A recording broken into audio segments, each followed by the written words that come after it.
Hey, everybody, I think we are live. Let me just check real quick that we are live. If you hear an echo, that's probably the playback, but I'm pretty sure. There we go. Okay, so now I know that you can hear me.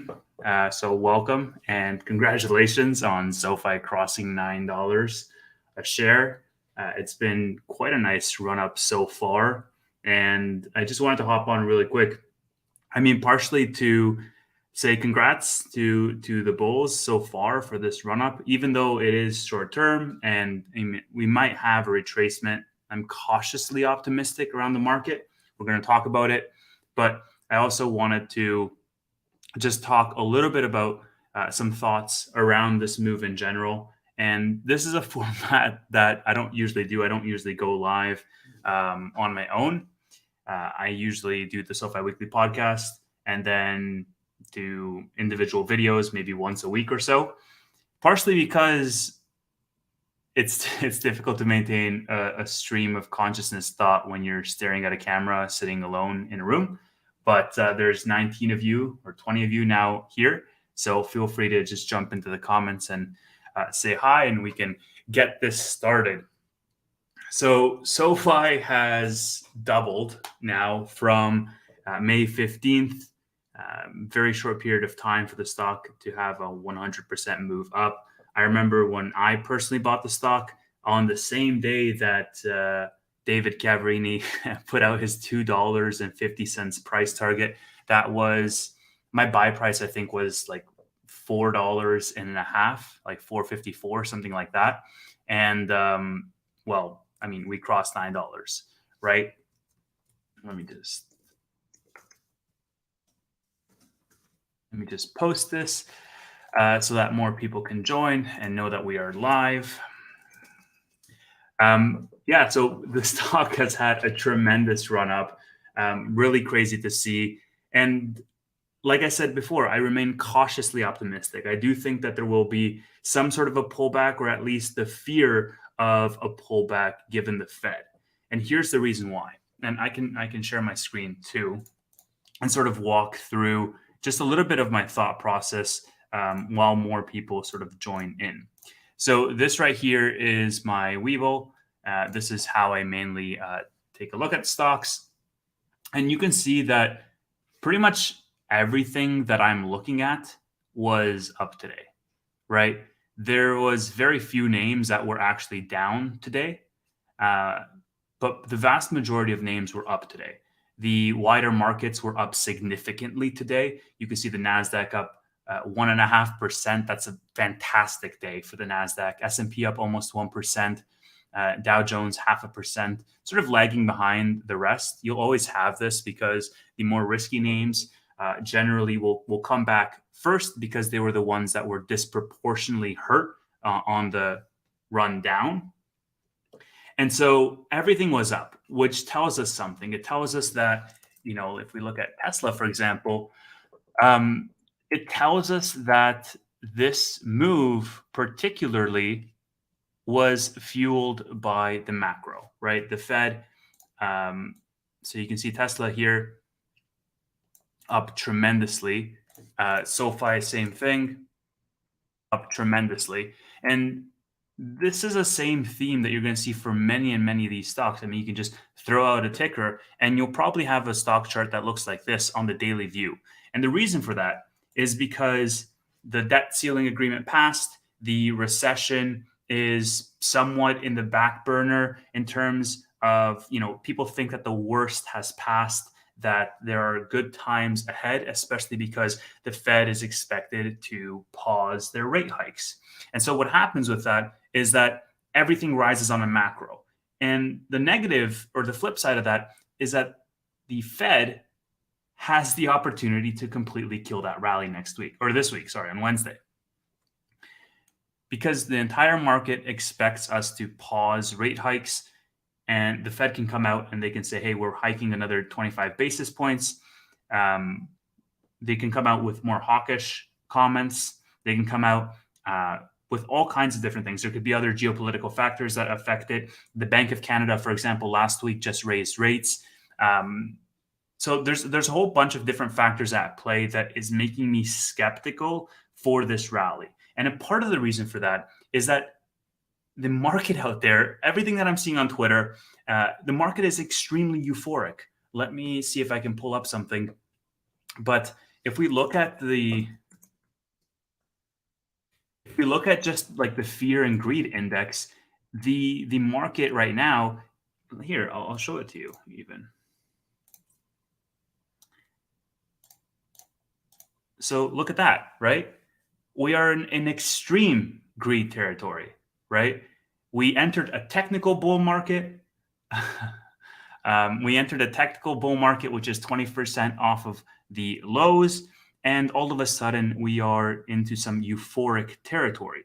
Well, that's something that's concerning, right? It's concerning because in the short term, what that indicates to me is that I should be on high alert for a potential retracement.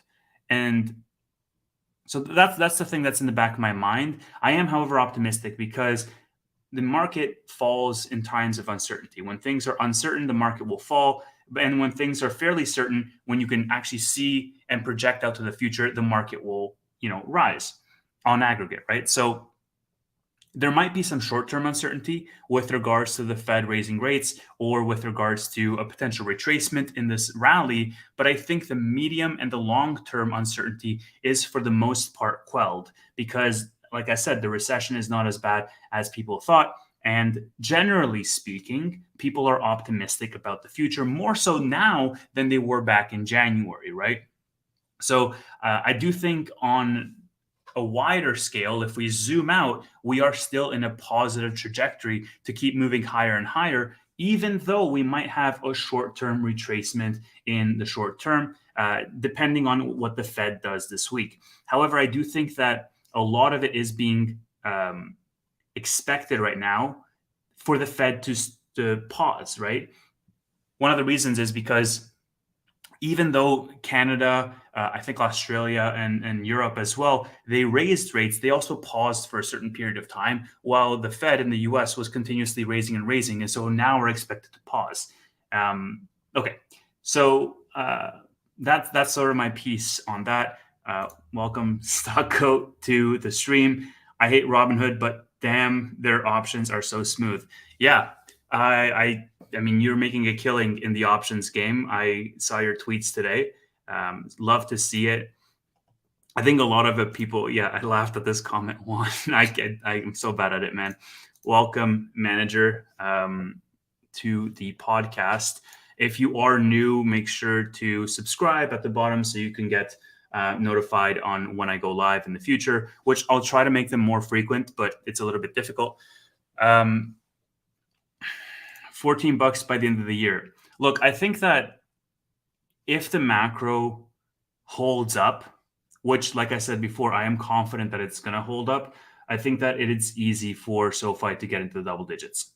$14 by the end of the year, I don't think that's crazy. Let's put it that way, because there's a lot of institutions that are just now getting back into the market, that are getting out of treasuries, that are finding more opportunities in equities as rates continue to come down. Then more, that's going to become a virtuous cycle with more people getting into the market because of a higher opportunity for returns, right? And so that'll obviously be positive for SoFi because SoFi all of a sudden will have profitability. They have all of these different product lines. They have their flagship products in student loans coming back. There's a lot of tailwinds for SoFi to take advantage of towards the back half of 2023, and the stock price will reflect that. So I do think 14 is realistic. Again, if the macro holds up, if we have some giant geopolitical conflict or something unforeseen in that circumstance, then all bets are off. But pending that, I think 14 is realistic. I think even higher than that is realistic by the end of the year. But again, one thing to keep in mind is we have to be careful around the velocity or the volatility of that move up. Because again, look at where we are, right? Extreme greed territory. We've been going straight up for like 2 weeks now, right? There's been I don't think there's been a single red day since May 16th for SoFi, right? This is so dangerous for me to switch screens while I'm sharing, but actually, let me do this. So if you look here, like there's there's been no red days for SoFi since middle of May, right? And what happens is it becomes a self-fulfilling prophecy. Like more and more and more people expect it to be green, and they pile on, and it becomes green as a result. But that's also concerning in the short term, because in the short term, those names will also need time to breathe. They'll also need pullbacks. Pullbacks are not bad; they're healthy, because pullbacks help us not go into extreme greed territory. You need a gradual incline, not such a volatile incline where it gives it all back at the end of the day, right? So that's important. What's the likelihood of profitability by the end of Q3? Again, I have been saying this since the beginning this year, from January. I think that SoFi is going to be profitable in Q3. There's nothing that they've done to make me doubt that. I do think that student loans is going to help them, although I don't think that's going to be reflected in Q3. But the marketing spend is definitely, I think, going to pick up by Q3, especially if the Fed this week signals a pause in their rate hikes. So I'm pretty bullish in terms of Q3, especially because we also know Anthony Noto has a reputation for sort of under promising and over delivering.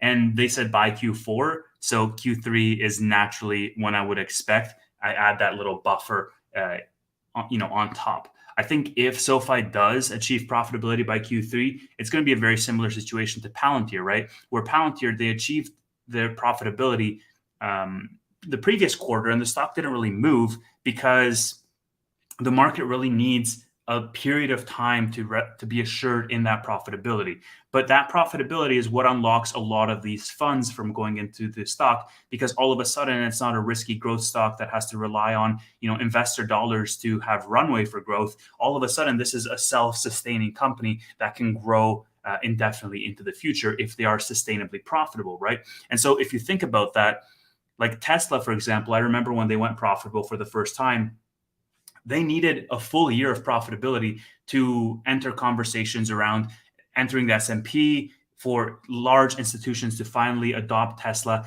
as a relatively safer investment, for them to have a AA investment grade rating. So there is going to be a period where the market is going to adjust to SoFi's profitability. I think if that comes in Q3, then we might see a solid base forming in Q3, but Q4 might be when the market is more comfortable and more assured with SoFi, and it starts gradually going up. But really, with a lot of these stocks that are lower market cap, there's a lot that can move the stock, right? You can have some giant institutions enter the stock, a couple of upgrades, and all of a sudden you're moving 10, 20% in a day, right? Truist today upgraded SoFi up to $11 per share, I believe, from $8.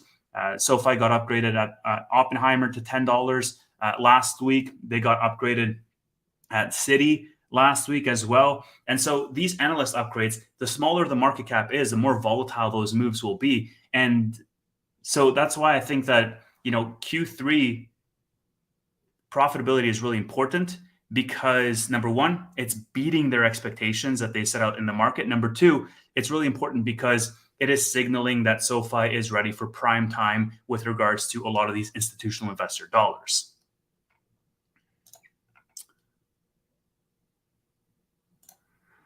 Okay, Stocko. Bro, SoFi needs to kick Lucid out of the NASDAQ 100. How the heck did they get in there? Yeah, and look, I think that's an important point, right? Because you have to, and not only for Lucid, right? I think there's a lot of companies that are in these indexes. The Russell is one of the ones that's on my mind, the S&P 500, the NASDAQ. These companies get moved and shuffled all the time, right? And so we know that on a macro, this has been a hard economic year for a lot of these businesses. A lot of these businesses are cutting costs, trying to sort of regain that profitability. Investors are now looking towards that they're looking towards a company's relative safety in their cash positions, how sustainable this company is, rather than growth rates. They're looking more towards some valuation metrics. And as a result of that, because of these shifting dynamics, a lot of companies come in and out of these indices because they fail to meet the requirements to stay in that index. And so SoFi now has an opportunity, by being profitable, to knock another company and enter those indices. So it's also another reason that Kyle just brought up why it's important for SoFi to reach that profitability. Okay, let's see. Welcome, Vadim. See Vadim here. Yeah, reverse stock split. Reverse stock split really, Juan Carlos, becomes a conversation when the stock, is at $5 or less. I think under $5, you're technically into penny stock territory. And so at that point, the management teams talk about a reverse stock split. They actually, I'm not sure that they voted on it. I remember that the vote that passed was they basically allow the option to talk about a reverse stock split within the next calendar year. So they put it on the table. Essentially, there wasn't necessarily a vote to split the stock. But I think one of the reasons for that was because the stock price was, in the $4 range when that happened. So they put it on the table, basically allowing themselves to talk about a reverse split. But the split, there was actually not a reverse split. And I don't think that there will be, right? Now that we've had, a healthier base forming in the stock, now that we've had some of these levels that have been broken, the $8 level particularly, I think, a lot of investors are now looking towards that profitability, and they're judging SoFi by some of these more, again, valuation based metrics that I was mentioning before. Long story short, I don't think that we're going to have a reverse stock split, again, barring some major geopolitical issue that might send the stock back down. But company specific, I think that even if we retrace, we're going to retrace to like $7.50, $7 maybe. And then we're going to form a new base down there.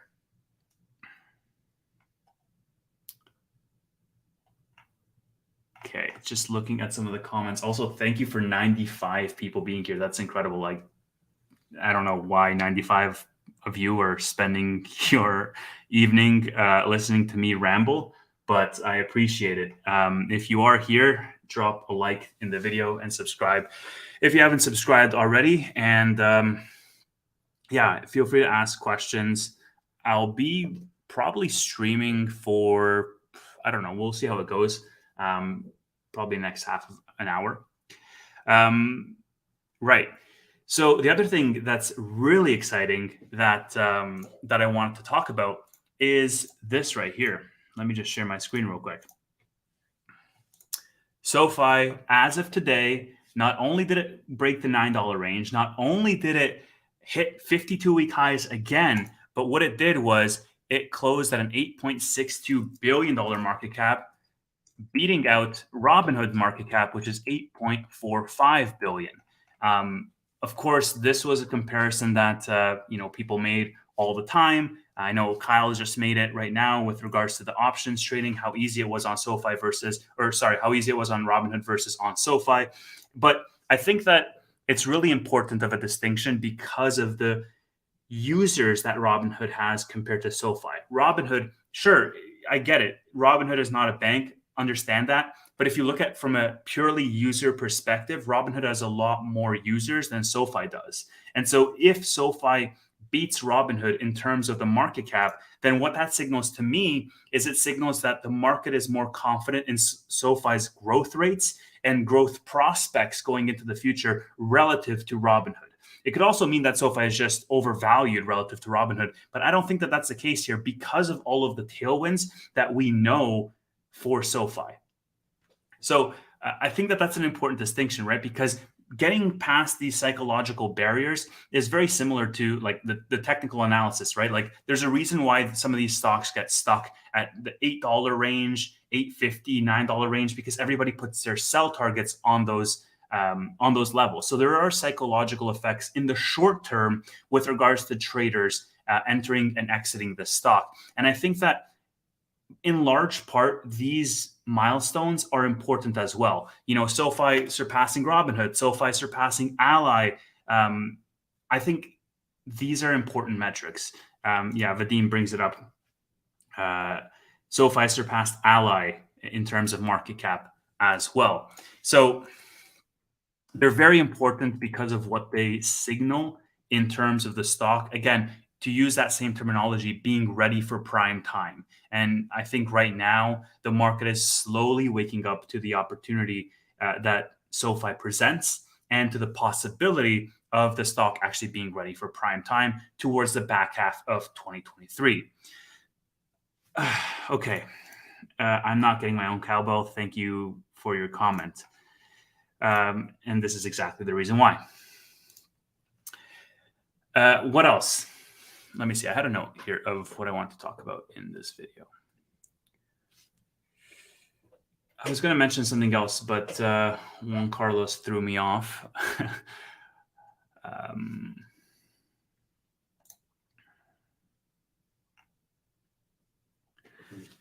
Right. So this is what I was going to mention. I do think that there is also a possibility for us to talk about a short squeeze. Right now, SoFi is moving, like I said before, along with many other names in the macro. So I showed you sort of my portfolio. I showed you my watch list. And SoFi is, sure, maybe up 10% while Tesla's up, 3%, or maybe up 10% while, another fintech is up 5%. But in large part, it's macro driven, right? Here's the interesting part. The interesting part is the short interest on SoFi. Now, I made a video a couple of weeks ago, or maybe last week, where I talked about SoFi having as high as a 20% short interest from Benzinga. I haven't really found any other publications supporting that number. In reality, it seems that the number is closer to 13% or maybe as high as 15%. But that's the interesting part, because the higher the stock goes, it polarizes a lot of the retail crowd. And here's why. So if we throw up SoFi here and we look at this straight up move, the higher this goes, what this does is it attracts a lot of short-term traders. So the long-term, people, they were invested in SoFi throughout this entire period, right? SoFi formed a huge base and all of the long-term people were buying here. Once you have this vertical move up, it is a very volatile move that attracts a lot of people playing options contracts, playing leaps, selling puts, whatever it may be. And the interesting sort of catch-22 with the with short sellers and the short interest is that the higher this goes, presumably speaking, again, just using logic, the higher the short interest will go, right? Because the higher a move up, like if a stock goes up 100% in 2 weeks, generally you're going to have more people that are betting against that stock, right? I think that logically makes sense because it's bound to retrace. Now, the interesting part, and this is why also I think that the meeting this Wednesday can be so pivotal, is because the Fed really has it in their ability, in my opinion, to add fuel to this rally or to completely handicap this rally. And if it happens to be that the Fed does pause and that they are not very hawkish in their comments, the entire market is going to continue this rally even further because now it has the reinforcement or the backing of the Fed to say, from a macro perspective, we are generally out of the woods. What happens to the short interest? Because the short interest has been slowly climbing as the stock has been climbing. All of a sudden, right, you reach this like precipitous point in the $9 range where the shorts can either be very profitable if the company retraces, and it can be a vicious cycle all the way down where the shorts are making money until you form a new base. Or if the macro keeps it strong, then it can be a virtuous cycle because all of a sudden, all of those shorts that were piling up from $4 all the way to $9 are now going to get squeezed out of the stock when the stock goes to 10 or 11. And what that's going to do is it's going to cause a further acceleration in the move up, which is in turn, full cycle, going to cause more short sellers to keep piling on. And so I think that that's a really important distinction to make when considering the short interest that SoFi has, is that the higher it goes, the more that that fear greed meter swings to the massive euphoria in the market, the more people start trying to bet against the stock to try to take advantage of that move up and to try to capture some gains in that retracement.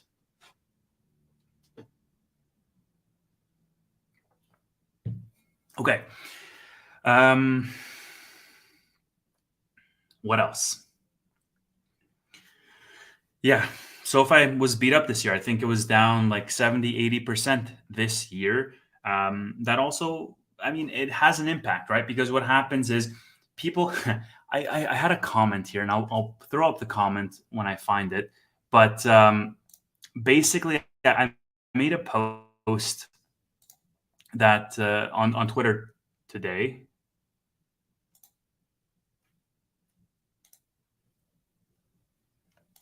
Sorry, I think my computer is going to overload. Okay. I won't try to find that post because my computer is just going to die on me. But I made a post on Twitter today, and it was talking about SoFi, like a lot of the stuff that I'm talking about right now, beating market cap, beating Robinhood in market cap, going over $9. Yeah, I know, Tony. And once somebody commented saying, "Oh, I wish I got into this stock." And I really wanted to just screenshot it and use it as a thumbnail for this video, but I really didn't want to call that person out because I feel like as we keep going higher, we're going to get more and more of these people saying, "Oh, I wish I had gotten into SoFi stock," or "I wish I'd invested into the stock." And this comment right here is exactly the reason why. SoFi was beat up so much in 2023 and in 2022 where people literally had over 6 months, if not more, to get into the stock sub $6, right? Anthony Noto was buying at $4 in December. He was buying again at $4 in May, and he was sprinkling buys all the way through at $5 or $6 all throughout that period. And so what that does is it does a couple of things. Number one is it forms a very, very thick investor base because the people who have sold or who want to sell have already sold, right? They're going to take a loss. They're going to, deduct it off of their taxes as a capital loss and move on with their life. Take the remains of their money and put it somewhere else. The people who are going to stay regardless if SoFi is $4 or $400, right? Maybe not 400, but they're going to stay regardless of, the stock falling 70% because they still believe in that thesis, right? That bull case. And that's important, right? Because that investor base, that's where that expression comes from. Like the longer the base, the higher the move up, because all of a sudden there's not really a lot further you can fall because that long-term investor base sort of forms a floor beneath the stock. And I think that one of the reasons why you have such a high aggressive move up is because, everybody that wanted to be in SoFi for the long term was in SoFi at $4 or $5 or $6, right? Everybody who's adding now, I think, SoFi is the highest it's been in the last year. Everybody who's adding now is either trading for the short term, expecting it to go from 9 to 10 and then, cash out whatever, 10%, 11%, whatever that is, playing options or playing contracts, or they're finally waking up to the realization that SoFi has in the long term to buy it at $9 and hold it all the way to $20 because all of a sudden they didn't believe in the bull case at $4, but they do believe in the bull case at $9. And sometimes psychologically that works out, right? Because people are very bearish the further the stock goes down, and they're more bullish the further the stock goes up, right? There's this idea that that the good times will keep happening and the bad times will never end, right? What is it? The hot hand fallacy, I think it is.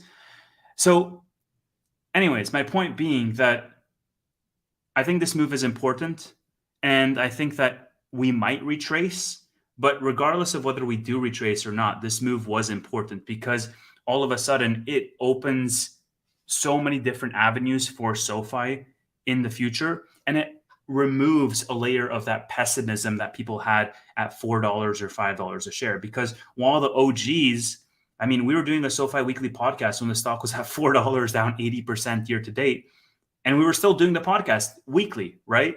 Why? Well, because we actually knew what we were investing in, and we knew the long-term bull case, for that stock. And so we were confident that regardless of what the stock price was, we could literally not look at the stock all day or all week or all month, and we knew what we were holding.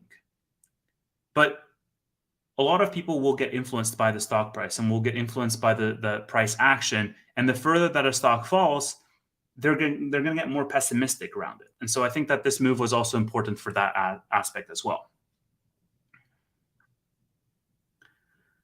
Yeah, Stock Goat said $500. That is super bullish. He actually explained that $500 price target in 7 years when he was on the SoFi Weekly podcast on Friday. And I think that it just makes me smile when I think about it a little bit, because even if we don't hit 500, which quite frankly, I mean, between me and you, me and my 115 friends in here, I don't think we're going to hit that. I can see the thought process, and it makes sense. There's a lot of execution risk that's baked into that. But two things. Number one, I'll say that it is, I think, a byproduct of this euphoria in the market that people will sort of ignore the execution risk potential and will sort of say, okay, well, let's extrapolate this exponential growth rate out 5 years, even though the reality is that you have diminishing returns. And we're seeing it right now. Like SoFi's member count, their product count, their revenue count, it's diminishing returns gradually, sequentially. So quarter over quarter, last year it might have been 150%, then it goes to 120, 100, 80, 60, whatever, and all of a sudden you get like the JP Morgans who are growing 3% year over year. Because the bigger that the stock gets, the harder it is to grow. And so while I do think that that is a possibility, that you can't like linearly extrapolate the growth rates out 5 years or 7 years, because the company is going to be significantly larger and it's harder to maneuver with all of that capital, I do think that directionally speaking, it's very bullish to see. Because even if we hit $100 by 2030, I'm happy with that. I'm more than happy with that. So, that's sort of my 2 cents on that. Will we hit $500? Man, I hope that I am super wrong about what I just said and Kyle is super right. I would love it, if that were the case, because, I would love it to hit $500, right? SoFi stock sold off for 18 months. And this is an important point, right? Because the stock sold off for this entire period of time. Meanwhile, the company was executing every single month, executing every single quarter, every single year. And what happened was you all of a sudden got this ridiculous deal on the stock because you're buying a company at the valuation it was 18 months ago. Meanwhile, the company has tripled in terms of members, tripled in terms of products, got a bank charter, got a couple new product lines, is now offering their own loans. It's crazy the amount of value that you've unlocked because of that sell-off, right? And so that's a really important distinction. And not to, don't forget, SoFi has triple beat every single quarter since 2021. So since that sell-off happened that Kyle is talking about, SoFi has just beat on revenue, beat on EPS, raised guidance consistently. And that's a testament to Anthony Noto and his experience in Goldman. So I think that is an important aspect to not discount, is the fact that this stock, one of the reasons why it ran up so hard was because it was in such a deep value territory. trading at a 1-to-1 with book value, trading under book value. Like, come on, like, what do you, and especially considering the fact that they were growing 60% year over year, that they were introducing all these product lines, that the entirety of 2022 was focused on infrastructure for them to get the bank charter, for them to get set up on a lot of these different product lines, and that they're just prepping for prime time right now, where they can just crank that dial on the marketing spend and just churn out new users to enter their amazing flywheel. And I mean, look, their flywheel, I'm going to butcher this, but it was about like 2-to-1, let's say, in 2021, financial services products to lending products. It's now like 5x, right? So that's how I really view 2021 and 2022 for SoFi. It's the behind the scenes years where they're getting ready for prime time. And the stock is selling off during this entire time because don't people have a problem missing the forest for the trees. They see the next quarter, or they see the next month, or they see the macro, and they say, okay, let me sell this, and then let me reassess and try to get back into it, or whatever. But people who are in the long term are saying, wait a minute, I know where this company is going in the next 5 years. They have a history of executing, so I have no reason to doubt their ability to execute further. I know that this infrastructure will pay off in 1, 2, or 3 years. So it makes sense for me to get in now while the getting's good. And then when it jumps up to $9, then all of a sudden I'm up, 2x. Whereas everybody now is asking me on Twitter, is it a good time to buy SoFi? So I think those are important points. Did I sell here? Take some off the top.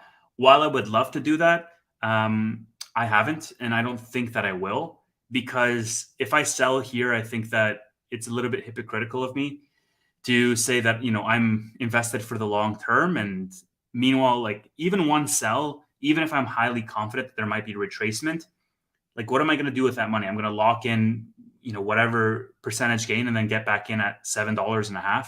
Sure, I can do that, but that's really what I'm saying is I can time the market. And if I enter that game, it's a slippery slope, and I'm not great at trading.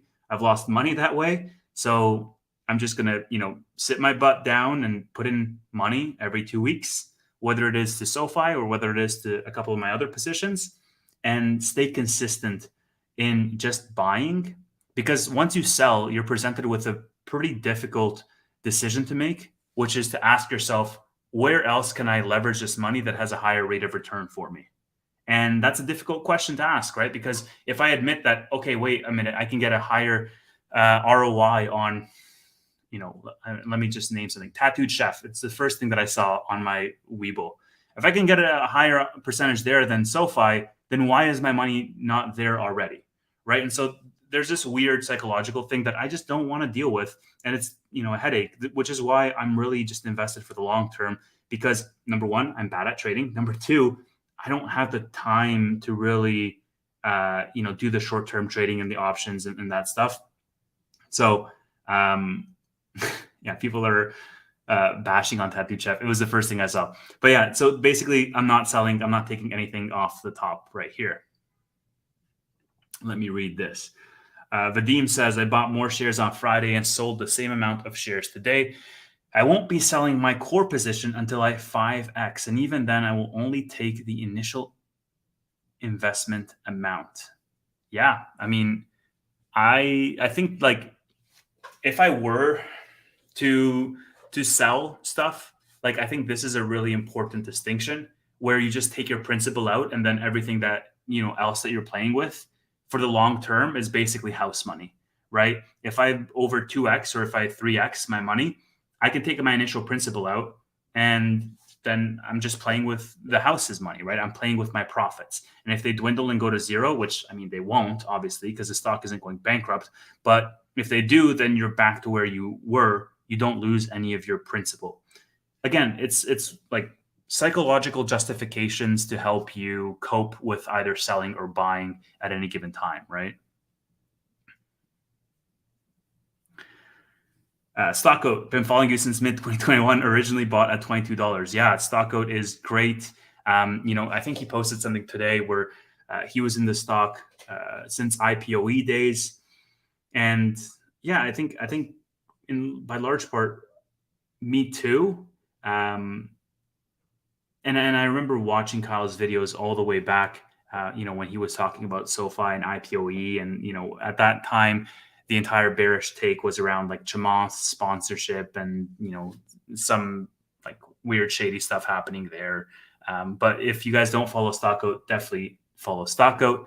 And I think this might be a good time for me to throw up this banner and say, if you are new here, please drop a like and subscribe to this video for more content.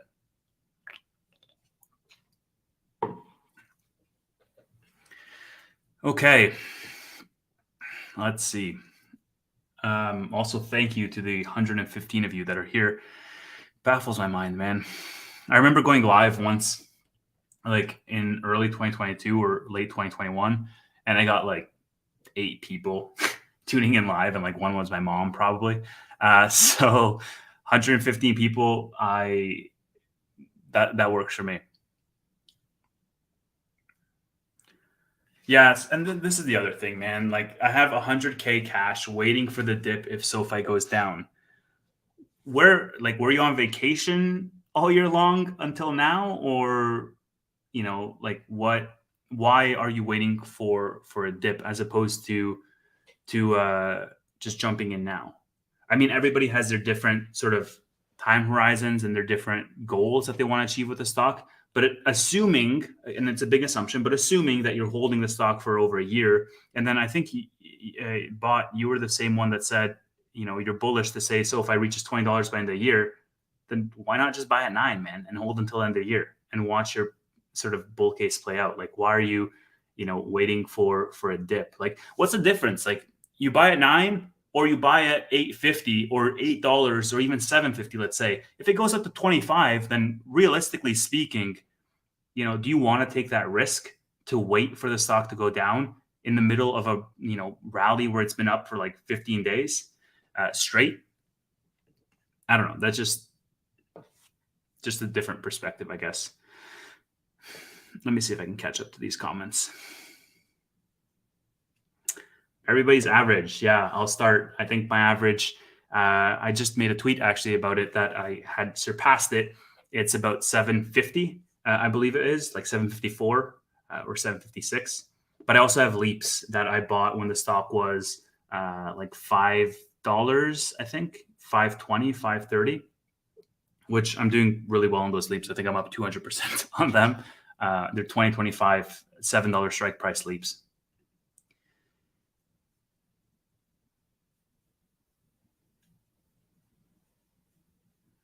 Okay, let me see if I can. Well, oh yeah, Joy Luna, good to have you here, man. Yeah, I remember you're following me like way back with all kinds of different stocks. Back when I was talking about more stuff than just SoFi.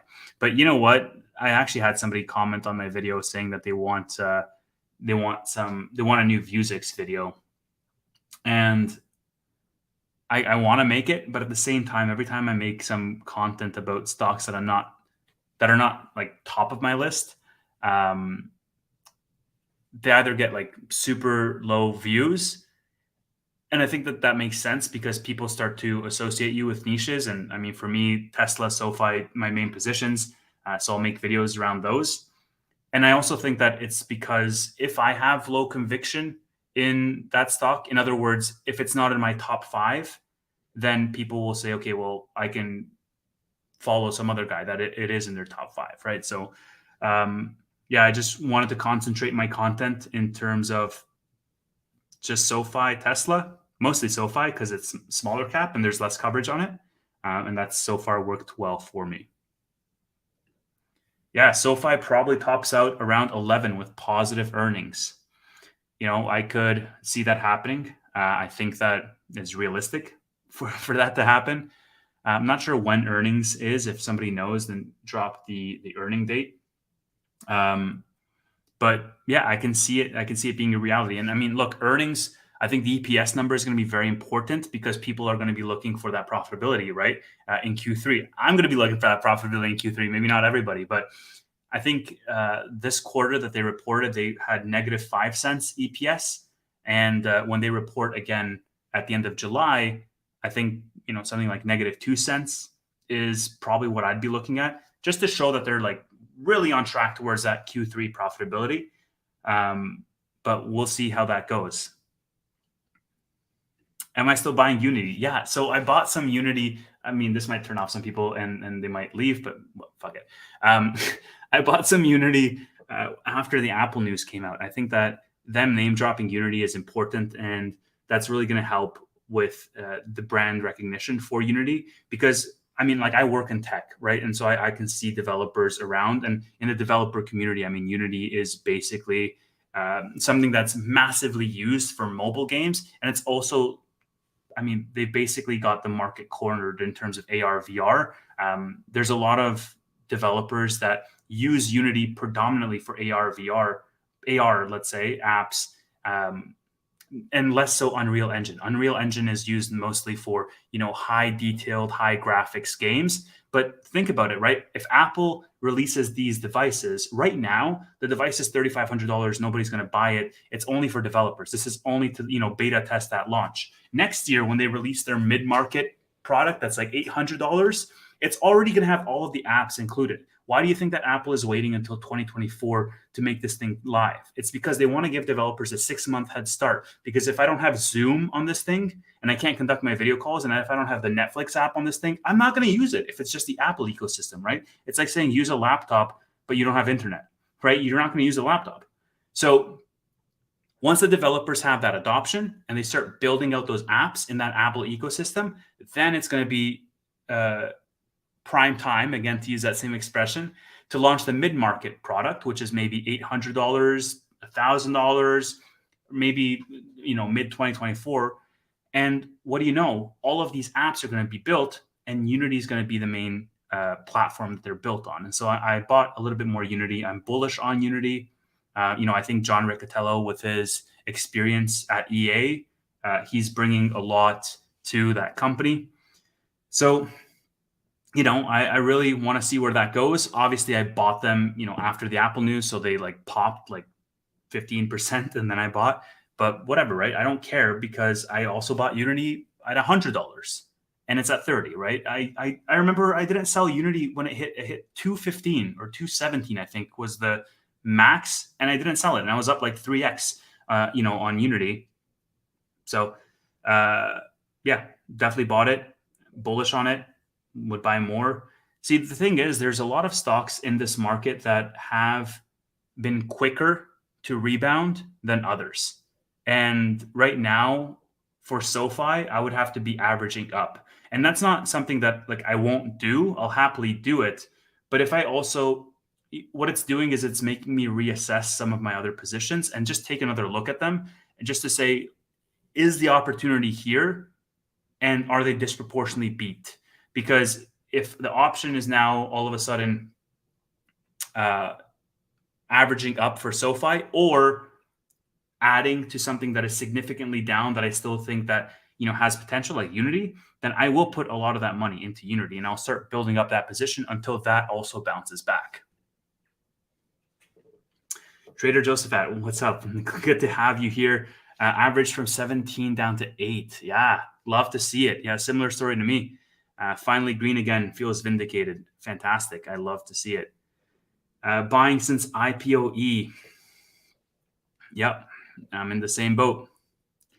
Right, so earnings estimate for those that didn't see it, is end of July. I think somebody said July 31st, and then Vadim said estimate is August 10th based on last year. So that week you can start expecting it. So in about 2 weeks, 3 weeks now, or no, sorry, what am I saying? In about 2 months now, you can start expecting it. Yeah, and look, this is a good point too. If we reach $9 by hype alone, I think we're going to reach $11 or higher than $11 when we become profitable.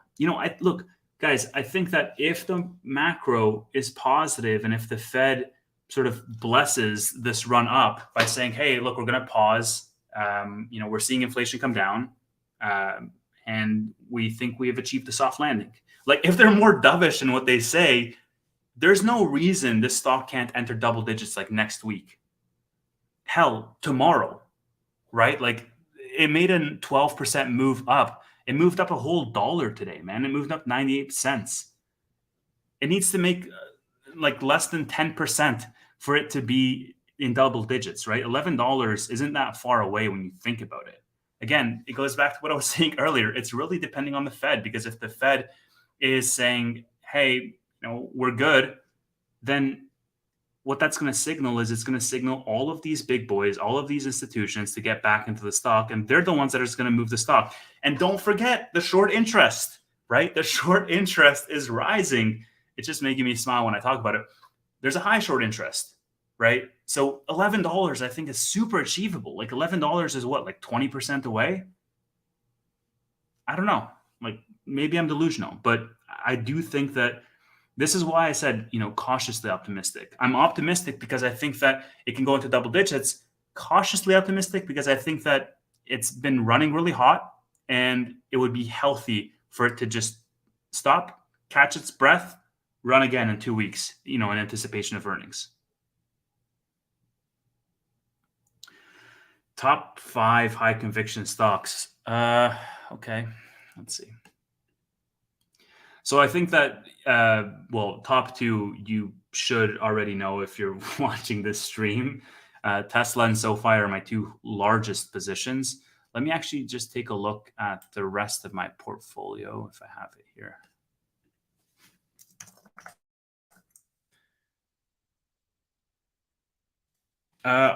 I'll just pull it up. No, I'm not, Damien. I'm not going to list Tattooed Chef. I didn't buy that, and not really looking to buy that. That was like one of Jeremy's picks that he got burned on.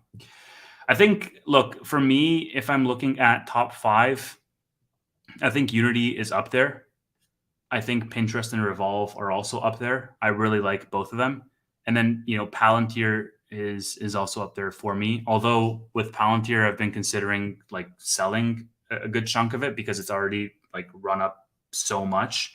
And, even if I, let's say, were to sell out of the entirety of my Palantir position, just as a thought experiment, book a profit there, and then put all that money into SoFi, well, I don't think that's a bad move, right? If you expect similar growth rates for both of them, Palantir just run significantly more.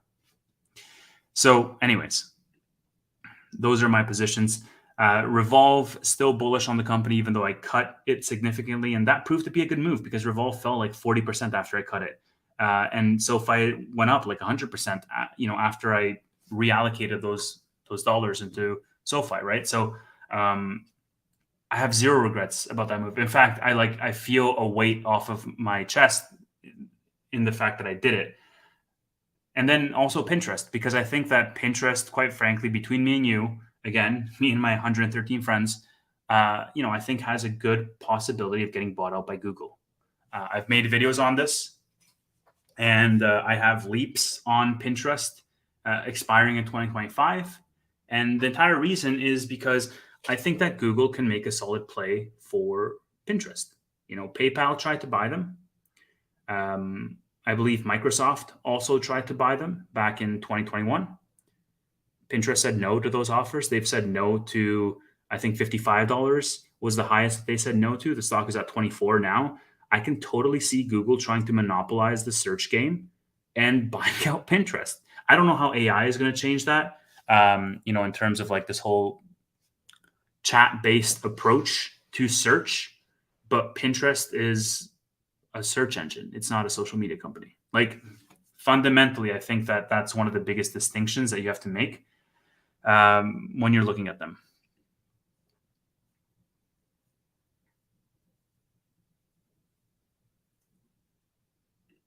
Yeah, look, this is another point. SoFi is still doesn't have a lot of growth projected into the stock price. It has a clear runway right now. And that's crazy, right? Because if you agree with that statement, you're also looking at a stock that just ran up 100%, right?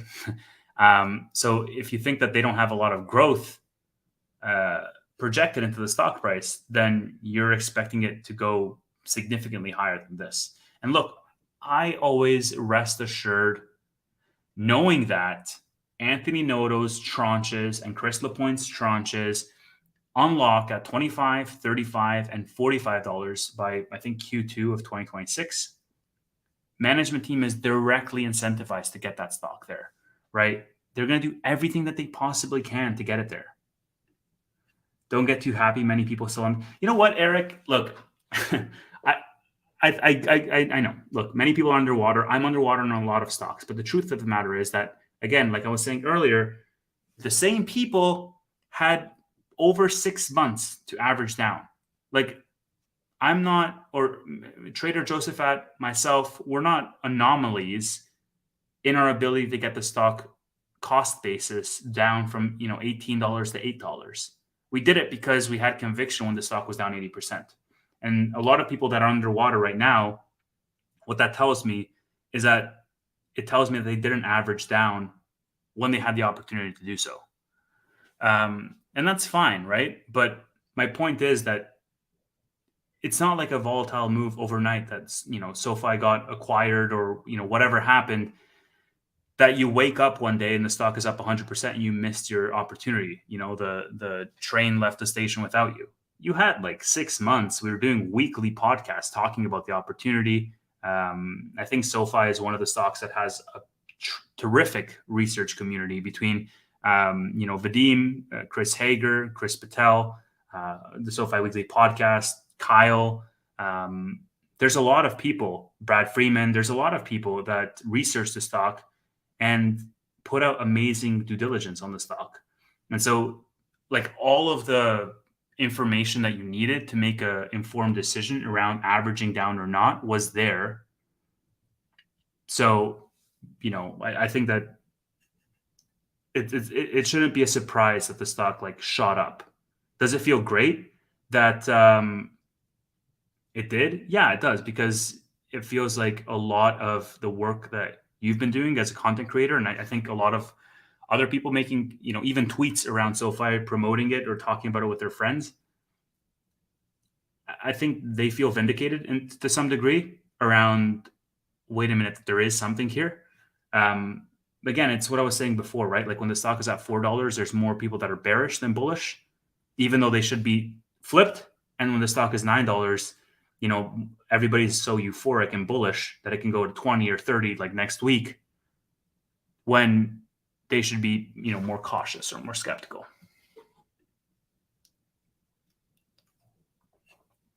I disagree that this is hype alone. I define this as returning to normal, since SoFi should have never been in the 6s, 5s, and definitely not the 4s. Yeah, I don't disagree with that, Vadim. I think, Steven Fiorello's price target or fair value was $10. Chris Hager's was like $8, $9. Like, I feel like this is a good range. And look, if SoFi stays here for 6 months, if SoFi stays here for a year, I wouldn't even be mad at that. Again, it will be the same situation that I've been talking about, where last month SoFi was at $4 and I didn't really feel remotely differently because I know that where it's going to be in 5 years, right? So I think that I'm not sure if we're going to stop at 9 or if we're going to go higher or if we're going to retrace lower, but I agree with you that it shouldn't have been as low as it was in the first place.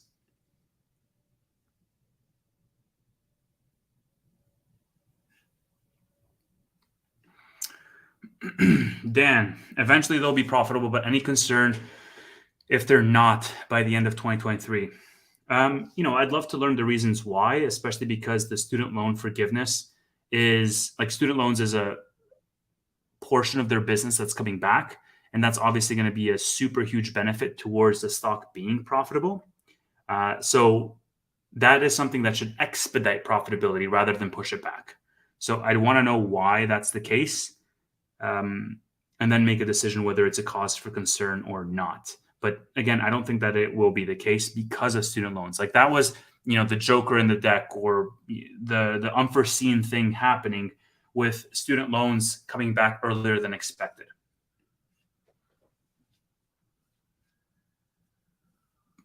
People bashing Tattooed Chef. Cool. I love how I said Tattooed Chef once, and it's like a whole conversation around Tattooed Chef. Stock is still way undervalued. I agree. Ever heard of Veru? Never heard of it. Stock Goat. Yep. Glad that you're here, Kyle. If you want to hop on, just throw me a DM and we can get you on.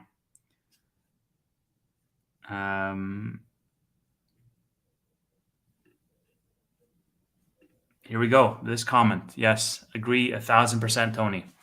As painful as it was, I'm kind of grateful that the prices came down and gave us a chance to average down. This is exactly what I've been saying, right? Like every stock move is an opportunity. For every, buyer, there's a seller. For every person that's bullish, there's somebody that's bearish. Just fundamentally speaking, right? If I'm buying at $9, I think it's going to go to 20. Somebody is selling at $9, whether cutting their bags or locking in their gains, right? So when the stock fell all the way down to $4, a portion of people recognized it as an opportunity to buy more and as an opportunity to take advantage of that move or of that oversold status, let's say. Another portion of people took it as confirmation that the stock is shit and it's going to zero. And how it shakes out is one cohort is going to get rewarded while the other one is not.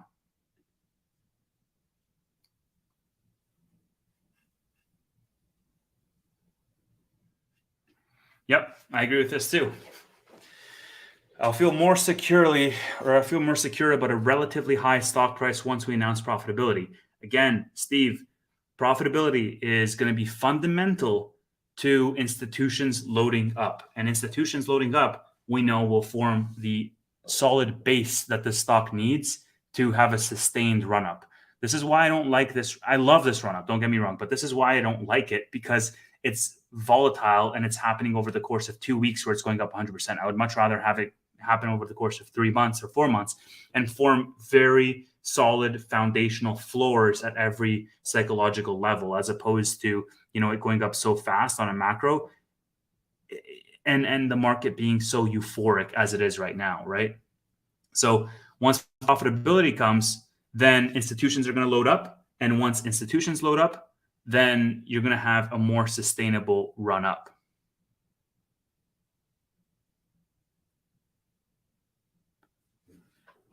Okay, so let's see.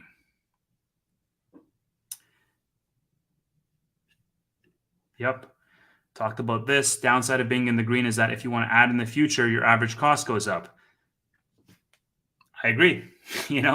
Averaging up in itself in isolation is not bad, but we know that the stock market doesn't operate in a vacuum. It's not in isolation. It's in relative to every other stock in the stock market, right? So while I can have the opportunity to average up on something that I have high conviction in, I also have the opportunity to average down on something that I might have just as high of a conviction in.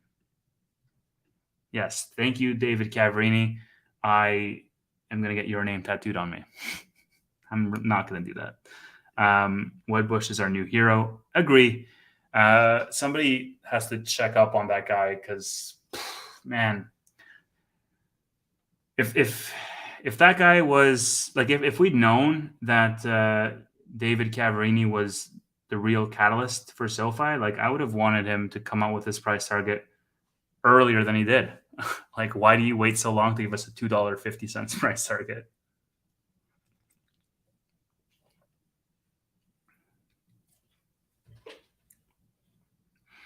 How long are you giving them to start showing transformational growth in their tech stacks?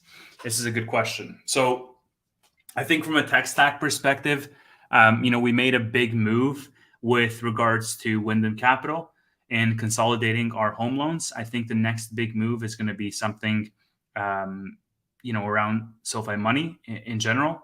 We saw that we moved off of the Bancorp for our debit cards. I think we're going to do the same for credit cards, and then also insurance products. I know that SoFi is partnering out a lot of their insurance products right now. Honestly, I do not see another acquisition in 2023, and I do not see another acquisition until mid 2024. Personally speaking, I think Wyndham Capital was them just finding a great deal and taking advantage of that great deal, but I don't see them, making any other moves until mid 2024.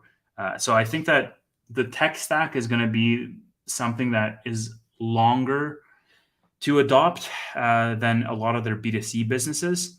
So I think that it's going to take a little while. Like my bull case for the tech stacks don't really play out until the second half of 2024 and forward. But I do think that we can have some big logos on that journey where SoFi doesn't need an entire ecosystem in terms of their tech stack in order to announce that they partnered with a big bank and they're dropping that bank's logo, because they could already be working with that big bank. They just haven't announced the logo yet.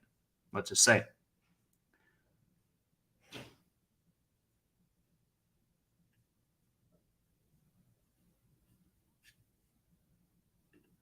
Yeah, I don't really invest in Robinhood. Do I think it's undervalued?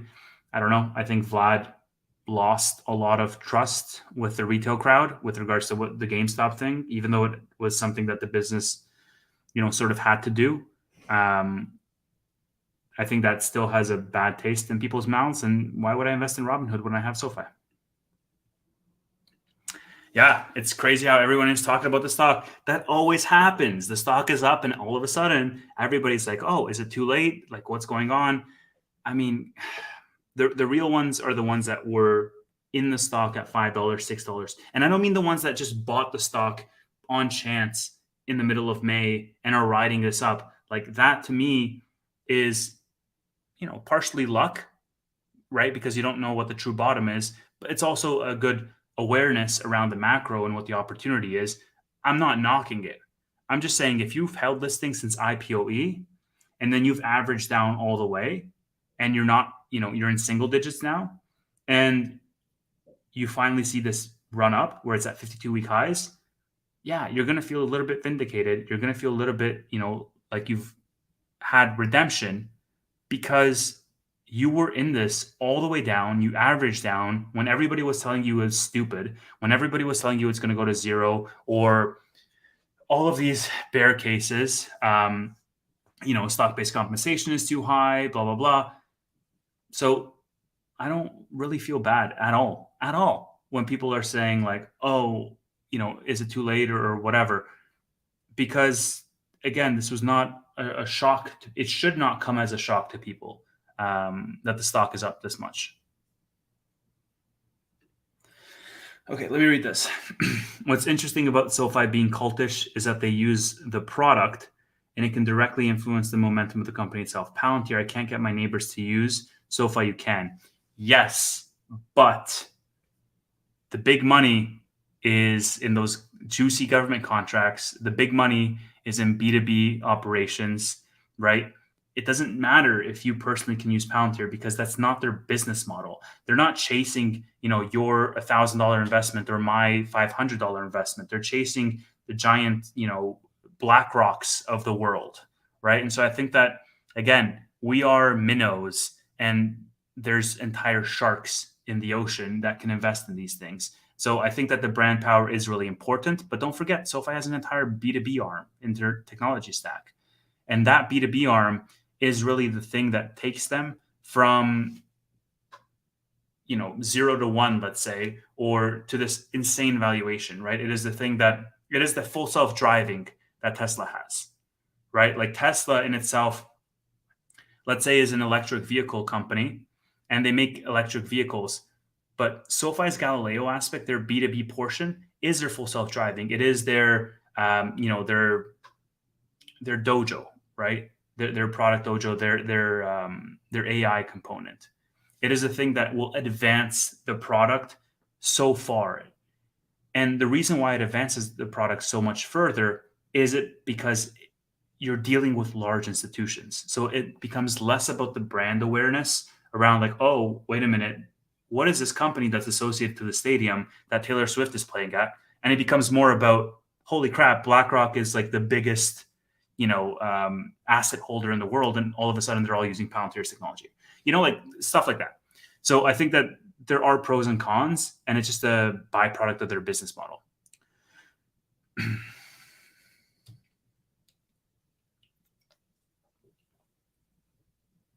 Yep. I agree with this statement. Enjoy this round. This was the reason why I wanted to hop on, is because I honestly wanted to celebrate with you guys that I've been, following and commenting and supporting the SoFi Weekly podcast or my channel in general. It's a good feeling, even though it might be short lived because we might retrace. I hope we don't, or even that we do, and more people are going to buy in. It doesn't really matter to me. I'm not making any moves. I'm not selling any stock as a result of it. But I appreciate everybody here, and really appreciate the fact that you guys supported when the stock was down so much. With that said, if you do like this content or my stupid rambling for over an hour, to 112 of you, like and subscribe below. Hit that subscribe button and get notified the once a week that I do end up making a video. And we also have a SoFi Discord, which has over 500 people that are all SoFi investors, and I think something like 50 people that have over 10,000 shares of SoFi. And that chat is really going off. It's bumping because all of these people that have hundreds of thousands of dollars in SoFi stock, they're all posting due diligence, and it's really cool to see. We also have a members section in YouTube, which I opened. I think there's like 3 people that are members, but we're doing members only content as well, members only live streams, members only videos. If you want to join that and you want to throw some of your SoFi gains my way, absolutely happy with that too. So I'm glad to have you here. Let me see. Let me continue reading this. At what price would you begin buying more shares? Again, Michael, I'll buy shares right now. Like, I will buy shares today. I will buy shares at dude. I was buying shares at $20 in 2021. Like, what a hypocrite I am if I'm saying I'm not buying shares at $10.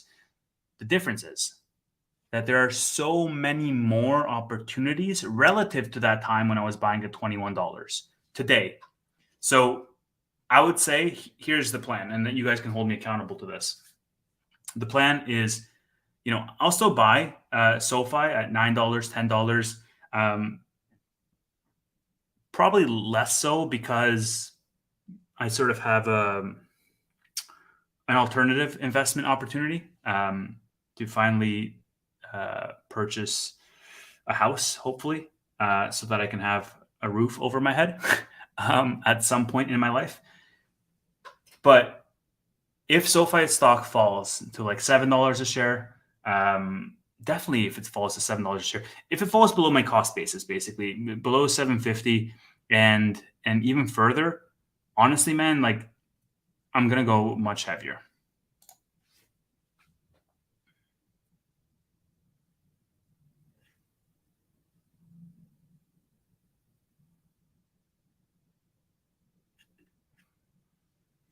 Yeah.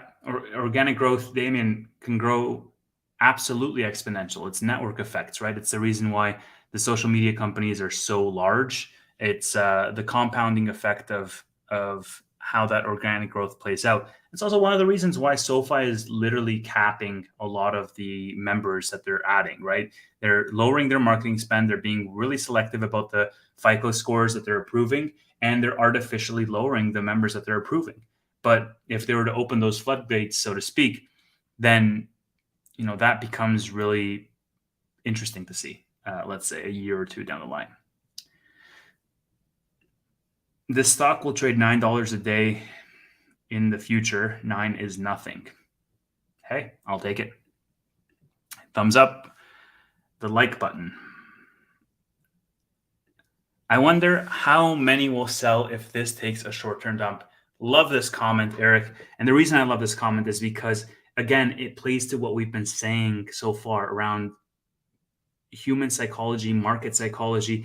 If this retraces, and let's just say tomorrow we wake up and it's down 15%, all of a sudden there's going to be a couple of thoughts that are naturally going on in people's minds. Number one, they're going to say, oh, the rally's over. Number two, they're going to say, how far down can this go? Those short sellers that you see 13 or 15% short, they're going to be profiting. And so they're going to be doubling down on their shorts. And there's this other comment here. Bot says, I won't sell.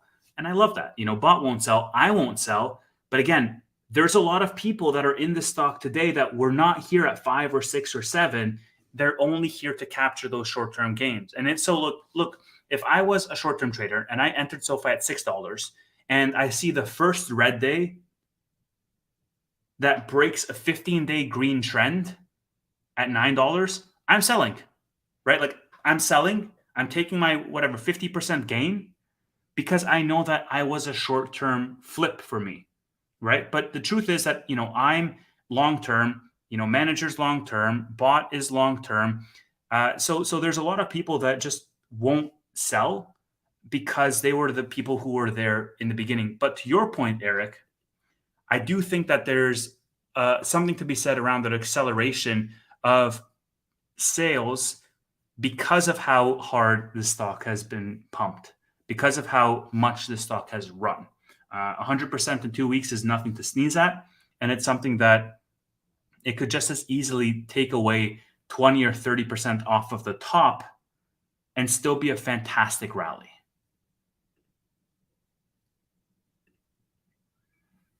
Closed all today, CPA tomorrow, and I'm scared.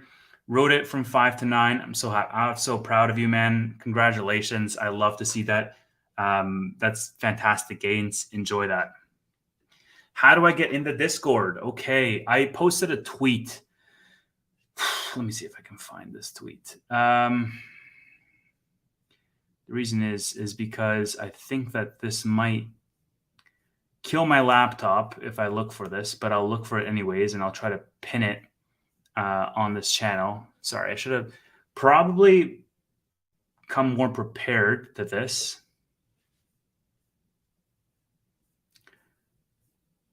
But let me copy the link to the tweet, and then I'll post the comment here. So, okay, so I just pinned it to the chat. That tweet has the Discord link. If you want to join the Discord, you can do so there. Have you noticed how many YouTubers coming out and talking about Sofi? Yeah, I mean, look, it's always going to happen, and it's always going to happen with stocks that are in the green. The true OGs were the ones that were talking about Sofi when it was going down. Shameless plug.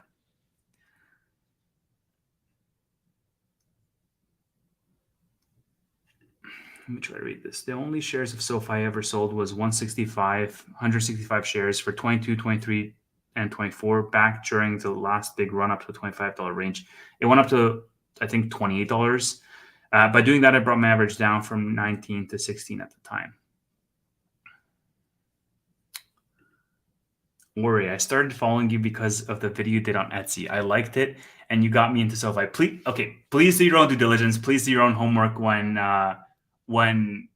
don't just look at some idiot on YouTube talking about a stock and just ape in. Okay, but you DCA'd all the way from $8 to $4.7. I remember you said a year ago anything less than 10 is good. I'll still take it. Appreciate you being here and appreciate the comment. Anything under 10 is good, right? Again, if you have that same time horizon, that same long-term perspective for where the stock can go. Noto is buying left and right. You cannot go wrong. Yeah, I mean, Noto, it's interesting, man, because Noto has so much of his own capital tied into this thing. And then he also has so much in terms of like performance stock units that the company is essentially giving him if he achieves certain tranches. And then at the same time, the money that he has in this thing is like profitable too, which is so crazy to me to see. I mean, he went in super heavy when the stock was in the $4 ranges twice in December and in May. And now he's up 2x on that money. So he's just making millions left and right of his own personal dollars. And you know what? Good for him. Good on him, man. Let him make all the money that he possibly can because he was one of the people that was buying when it was at $4. The same day that David Cavarini came out with a $2.50 price target on May 14th or May 15th, Anthony Noto that same exact day bought stock. So, he deserves all of the gains that come his way.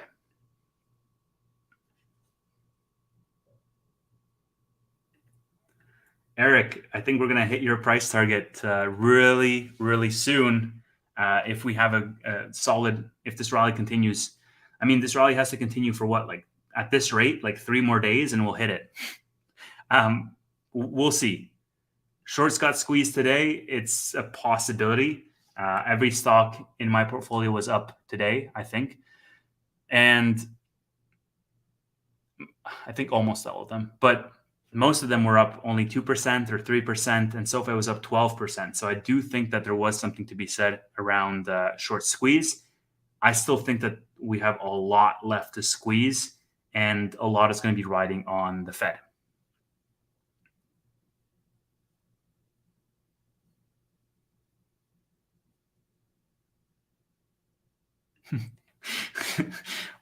Why do your own due diligence and not listen to someone on YouTube? Tattooed Chef. I think this is a jab at poor Jeremy of financial education. I mean, he's buying it with his own money, so that stock really went down on him, and like he just kept adding all the way down until he couldn't really take it anymore. Yeah, rip Jeremy, but I mean he's doing fine. He bought a whole bunch of other stuff. I think he bought Amazon or something. But yeah, to Ori's earlier comment, please do your own due diligence. Everybody, everything that I say here is my own opinion, my own sort of research, and sharing the news with you. It is not by any means, my own personal endorsement to buy the stock. I'm not a financial advisor. I feel like that needs to be said at this point. It's also attached as a disclaimer to all of my videos, so don't sue me, bro.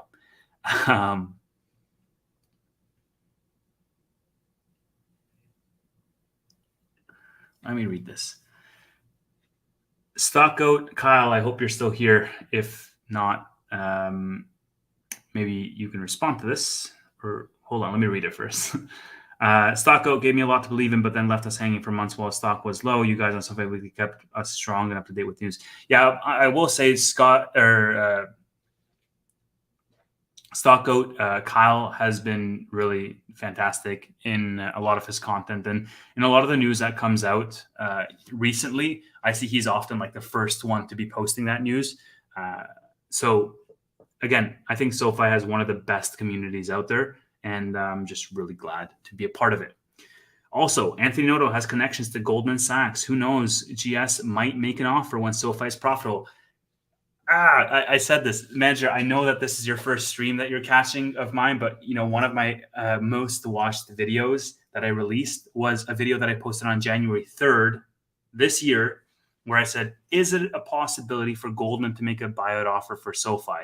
And one of the reasons why was Anthony Noto's connection to Goldman Sachs. So I do think that there is something to be said there, but at the same time, Anthony Noto, man, I don't think he's going to sell. And I think this rally up, really what it was a breath of fresh air, of encouragement to everybody that was holding the stock at $4, right? And I think that rejuvenation, let's say, for the people that work in SoFi, for the executives, and for the retail investors that are holding, is going to power them to say no to any potential buyout offer. If the stock was at $4, just the sentiment was so negative that if there was an offer, people would have been more prone to push Anthony Noto on the board to agree to that. But now that we've had this run up, even if we retrace and fall back down, I think that people are sort of reminded of what they're holding, that it is valuable far in excess of the price that it is now.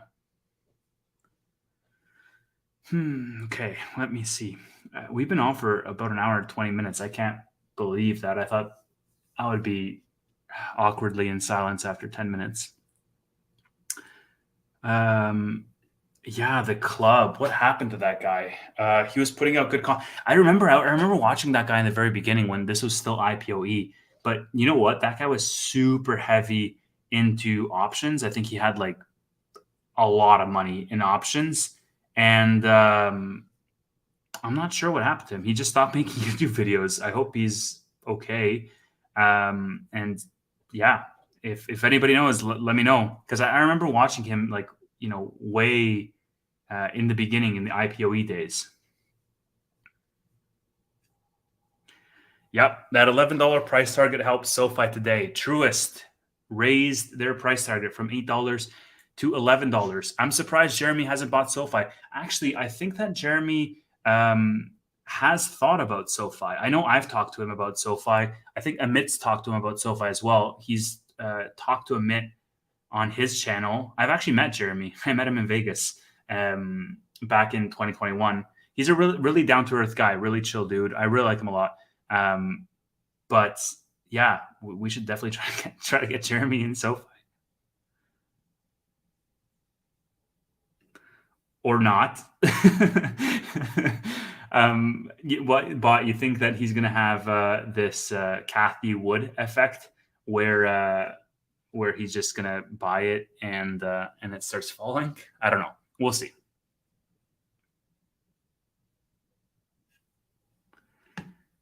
So much information, you and others incentivize me to do the due diligence. That's what I meant. Okay. That's what I like to hear, Ori. I hope you're not just like blindly aping into stuff. I hate Tesla community. They're too arrogant. Yeah, I don't know what. Look, I think that. Yeah, I don't know. Okay. Let me think about this. I think any company that goes up as aggressively in price as Tesla did, there will be a certain portion of people that are going to be arrogant, like by default, right? Just because the stock has gone up so much, they were proven right. I feel like I would become way more arrogant than I currently am if SoFi just shot up to $35 overnight. I would be throwing up middle fingers to everybody that was telling me to sell at $5. Just saying. There's a portion of that, but I do think that now that Tesla has become a widely adopted brand name, we got a lot of hate for this when Tanner said it wasn't a brand name on the SoFi Weekly podcast. I do think it's a brand name. It's the reason why it's 50% plus of my portfolio. And now that it's become sort of a giant mega cap company, I think that the crowd has diversified so much that it's less arrogant than it was maybe in 2019 or 2020 when we had that massive run up. But, just my 2 cents. Let's see.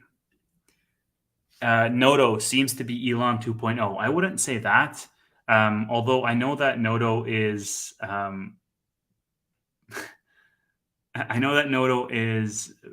great operator. And I mean, that's been proven. And I know that Noto has some type of a relationship with Elon. So this is something that I'm trying to read between the lines with regards to Noto's interactions on Twitter with Elon.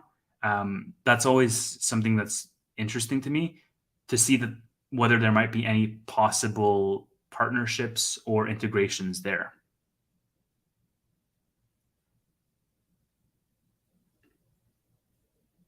Oh, I should not have read that, but fuck it. I put it up on screen, so I'm going to read that now. If SoFi gets bought out after going through the last 2 years and taking a walk in the woods and not coming home. Yeah, I hope you mean that in the context of you're going to buy a huge ass cabin and live your best life because you're going to be rich. I don't know. This is risky because I'm reading these comments as I'm throwing them up on screen. And obviously I'm not Amit. I can't multitask that well because I don't stream normally. Which, by the way, I don't stream normally. So like and subscribe below to watch more of this content, especially if you want to see me making more of this content. Let me know below. We have a SoFi Discord that's tagged in the chat. It's pinned up there. It's also fantastic with over 500 people that we're promoting. We do SoFi Weekly Podcast on Friday nights. I do videos once or twice a week. I also do members only videos and live streams. I applied to Twitter's subscriber thing so that I could also post videos on Twitter. It's been so long, man, that I'm still stuck in the approval phase. but it'll come soon.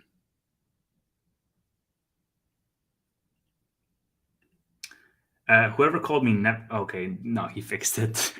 It was just a typo. If they let you choose one stock, what are you holding? SoFi or Tesla? Yeah, I think.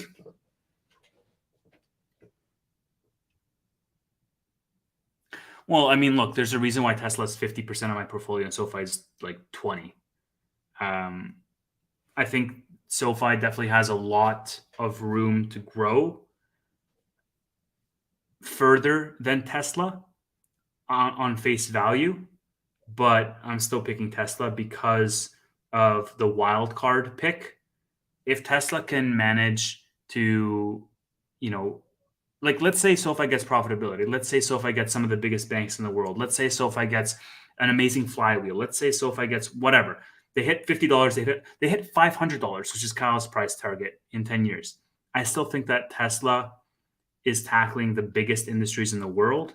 And if their Tesla bot plays out the way that Elon thinks it will, in terms of like it augments every type of physical labor, and the AI is sophisticated enough for it to actually have like a pivotal secular growth trend in the way that life is done. Like I could have a robot, cleaning my dishes and whatever. I think that that is something that nobody has on their radar. I think robo taxis is also something that can completely disrupt an entire industry. Why would I take a $10 Uber everywhere when I can take a $2 robo taxi Uber? All of that money would be going to Tesla. Everybody leveraging their own vehicles to work for them. You know, 22 hours of the day when they're not using them. Yeah, I'll pick Tesla. Yeah, I remember meeting you, Trader Joseph at Vegas. That was, dude. It feels like a lifetime ago that we were there. We need to do something else. Yeah, man. Chris started buying the stock. Bear turned bull. Um, that was a really interesting time, right? Because he like, and honestly, I think I have like such a high respect for Chris because his picks speak for themselves. His meta call, his SoFi position. I think he was on a midstream saying that he thinks SoFi is going to have like the best the best ROI over the next 10 years or something like that. Like he's mega, mega bullish now. And really that guy, one of the reasons why I have such a high respect for him is like he literally like within 20 cents at the bottom, he just sniped the bottom of the stock. And so while everybody is like, oh my God, I'm finally profitable on SoFi, even though I've been holding for 2 years, Chris has been holding it for like a month and he's up over like double. So, hey man, whatever your personal opinions might be, your stock picks speak for themselves, right? And I think that he is fantastic at doing that. He has such a high level of like perceptive ability. It's ridiculous. So definitely somebody to follow.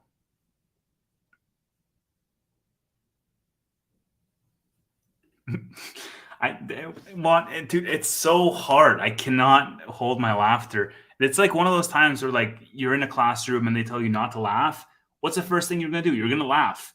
It's the same exact thing. Like you should see my setup. It's three screens. It's a camera. It's a microphone and me screaming in my empty apartment. It's just such a weird position, right? So yeah, I'm really bad at it, but it's also my inexperience because I don't really live stream and I don't, talk about these things.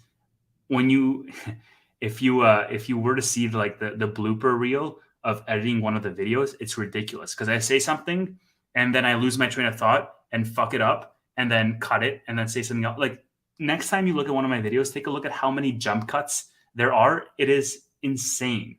Uh, and that's all testament to my not having done this before. Noto is a Wall Street OG, 100%, one of the best operators out there. Agree, 1000%. My portfolio is literally 50-50 Tesla, SoFi, best investment ever.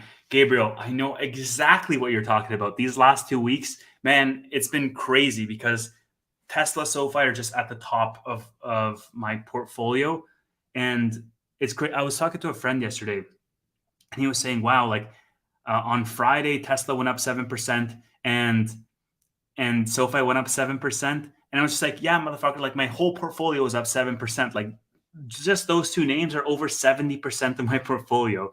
So when SoFi's green and when Tesla's green, whatever the average point, the median point between those two is, that's how much my portfolio is green, basically. Um, which is a really interesting thing to see. And I think this is one of the things that I really messed up in the beginning is because I over diversified. I think that's a common problem that people do when they don't have a lot of money. And only when I reached like six figures in terms of my portfolio, I started to concentrate heavily. And so right now I'm into the six figures, like well into the six-figure range, and 70% is in two names. And really, that's what you have to do. I really hate the fact that I have so many different names, but I really don't want to cut them all when they're at losses. Um, because there's some that I still might add and lower my average if I still think there's an opportunity there, similar to Unity or even Pinterest. But I think concentration is really important because you're not going to get rich off of like a $10,000 stock portfolio split amongst 10 stocks. Like it's just not going to happen. It's high conviction, concentrated bets, right? Diversification is for people who don't want to lose money. Tesla buy, dude. This would be like simulation confirmed for me. Tesla buys out SoFi would be. It's never ever happening. But if it happens, I will be like on the Truman Show, basically. Like that's where my brain will go.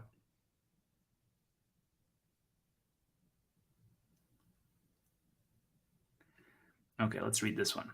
SoFi's game plan works great. I know because I started to invest and didn't even realize I had 5 products of theirs until I did one of their surveys. Wow. Look at that. How is that for a testimonial on SoFi? Dude, I wish I could use SoFi in Canada. The banks here are so bad. They take so many fees and they just abuse the heck out of you because they know that you have literally no other options. It's so oligopolized. It's ridiculous. All right, let's see what's left. What's left? What's your price target to start trimming SoFi? Okay, well, I think that the price target is really going to depend on when it hits that price target. Because if SoFi hits like $20 tomorrow, yeah, I'm going to trim a lot of my SoFi. Not because I don't think it can get to 40 or 50 or 500, like Kyle is thinking, but because there's higher opportunities in things that are more beaten down.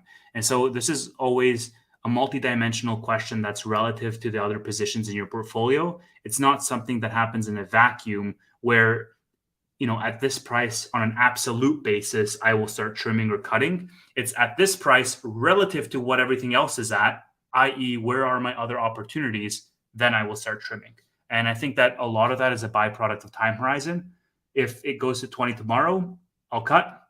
If it goes to 20 in 5 years, then I've probably made, relatively speaking, a less optimized investment than I could have otherwise made in something else.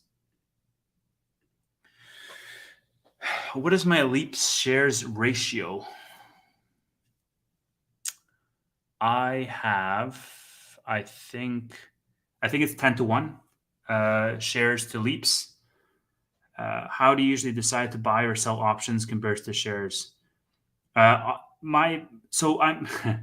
this is going to be horrible. Or please don't listen to this. Don't take this advice to heart. It's not advice. It's just what I do. I'm really hard headed. As a result of that, I'm like ride or die with these leaps. And I've had a couple of them expire and like expire after they were up 2 or 3x. And I just let them ride and then they expire. So really how I think about buying options is, am I okay to lose this money? And like in my leaps, I think I have like maybe like $5,000, of leaps or something like that. And I'm like, okay, well, I'm fine to lose that money if it doesn't play out by 2025, whatever it is. But my leaps are up 160, 170% right now. I'm not really selling them, even though I can lock in that quick gain, convert to shares, whatever. Shares, on the other hand, are, you hold for a decade, right? So that's why the ratio is always going to be smaller. And that's why like leaps is like significantly smaller than my shares. Tevis, you're really good at talking extemporaneously about SoFi. Do this more often. Nice word. Maybe SoFi can make a deal with Tesla on buying Tesla products using SoFi credit card. And so probably not with Tesla, but definitely with Twitter, right? Anthony Noto talked about this, the Twitter partnership. And I think that there is something to be said between Noto and Elon in terms of, sorry, I got distracted, in terms of that relationship and what a Twitter SoFi partnership could potentially look like. Amit is just, dude, Amit's brick wall looks like it was laid by blind people. Just saying. It's cool. You look like you're. I think sometimes I have like too much fun on the streams because I like stop paying attention to some of the stuff, and only after I'm editing like the highlights videos do I realize that oh, that was a good point that person made, and it's like 2 days later.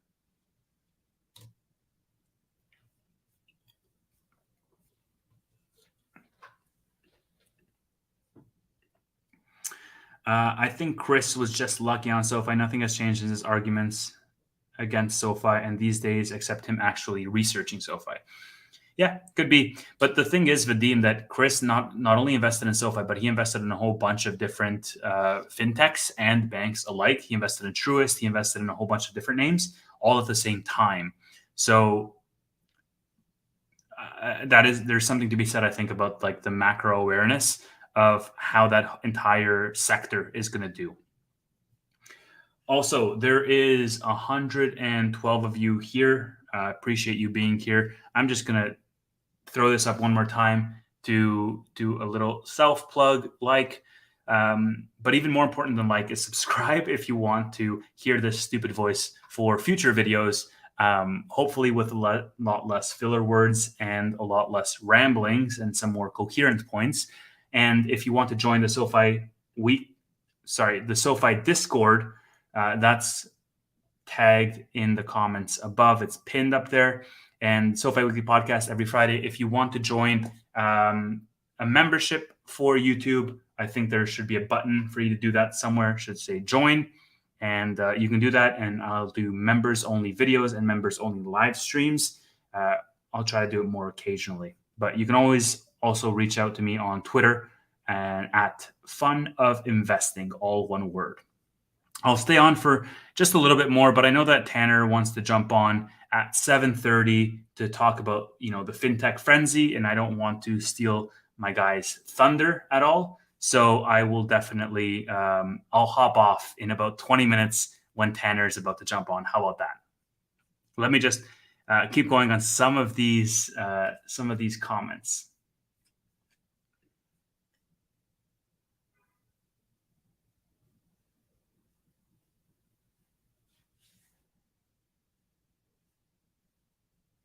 Oh, okay, great.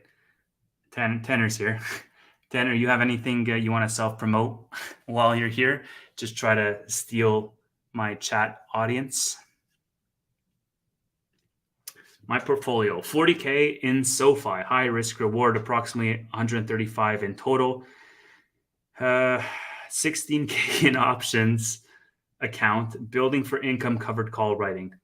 Yeah, I mean, that's a high risk reward portfolio, but yeah, I think your SoFi position relative is pretty aggressive. That's not a negative thing, by the way, and that's not an endorsement. Tanner, hit the like, guys, hit the like. Also, I think I've reached the end of my comments, so there's not a lot. Tanner, one comment I got on my videos was hilarious.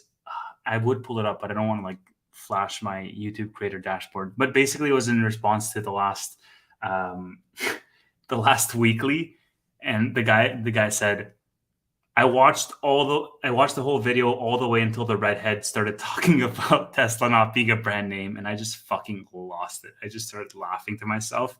I think a lot of people got pissed at Tesla not being a brand name, dude. Tanner, aka Pool Boy, should put at the back of the line. Thank you. Oh, fuck off. It's not an endorsement, motherfuckers. Don't sue me. Okay, let's see. What else? Yeah. Oh, yeah. Also, SoFi, I think, has an investor day coming up on the 14th.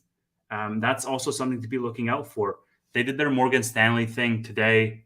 I know Tanner covered it. I didn't really talk about it too much because I didn't watch it. But I think one of the main things that was highlighted was, how aligned Lapointe and Anthony Noto were in terms of reiterating a lot of their points that they've been talking about for SoFi's tailwinds coming up. And that's something that they're going to continue to do.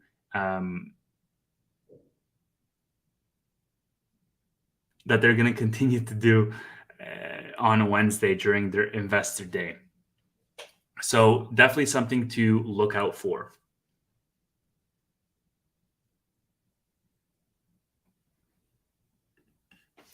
Eric, yeah. So I think you're like 20 minutes behind the stream because I kind of bashed Eric a little bit.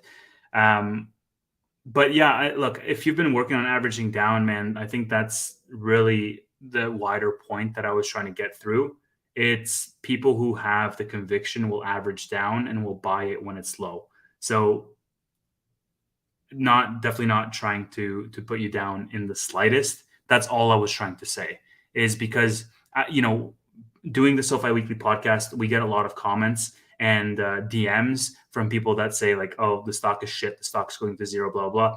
And a lot of those same people are saying, is it too late to buy in when the stock goes up, right? So I do think that there is something to be said about having this like ride or die mentality with your highest conviction picks. And so that's literally all I was trying to say. If you're holding over 35 or 34,000 shares and you're not already in the SoFi Discord, please join. We would love to have you. If you are in there, just drop me a DM. We can chat. What is this guy saying? Okay, I'm going to throw that off. You're still not convinced that Tesla is a brand name. I don't even know that I can talk to you about this at this point. Whatever happened to the lawsuit SoFi filed, is it still relevant? Yeah, so the lawsuit was dropped, NDM. The lawsuit was dropped, I think, last week. There's really no point to having that lawsuit anymore because to Vadim's comment, sorry. The entire point was an extension or to prevent an extension, and that's really just happening, right? So SoFi really dropped the lawsuit as it became irrelevant to have. Okay, so I will now spend the next 2 minutes just doing another mini self promo while I wrap this stream up. This has been really fun to talk about almost 2-hour live stream. I honestly just wanted to hop on for 30 minutes, but I really appreciate the conversation and the questions that you guys are asking. Like I said before, earlier in the stream, I think SoFi has one of the best communities out there, whether it is from a research perspective or simply from just a discussion point of view. If you do want, you can join the SoFi Discord. It is pinned in the chat. If you do join, drop a DM, there. I do have memberships on the SoFi on my channel, and I'll make videos that are for members only. And if you don't want to pay me any money, that's fine. You can like and subscribe below. That will help the algorithm tell people that this is not a shit video, and subscribing will help you see my face in your YouTube homepage whenever I release another video, whenever I do, infrequently as it stands. Now, I would like to funnel the 95 of you or 85 of you that are still left to join FinTech Frenzy or whatever the hell Tanner is calling it, Finance Frenzy. in about 12 minutes when it starts, you can continue wasting your time listening to us for another 45 minutes.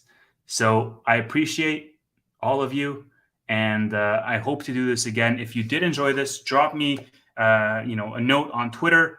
Let me know that you enjoyed it. On Discord, let me know that you enjoyed it, and then I'll do this again. But for right now, really appreciate you. Thank you so much for tuning in. Actually, hold on. How can I send you money? Let's talk. I'm just message me on Twitter. Actually, no, you know what? You can join. There's a join button right beside my channel name, and join to become a member. And then you'll also get some exclusive videos that these other plebs will not have access to. Okay, that's all I had to say, and really appreciate you all. See ya.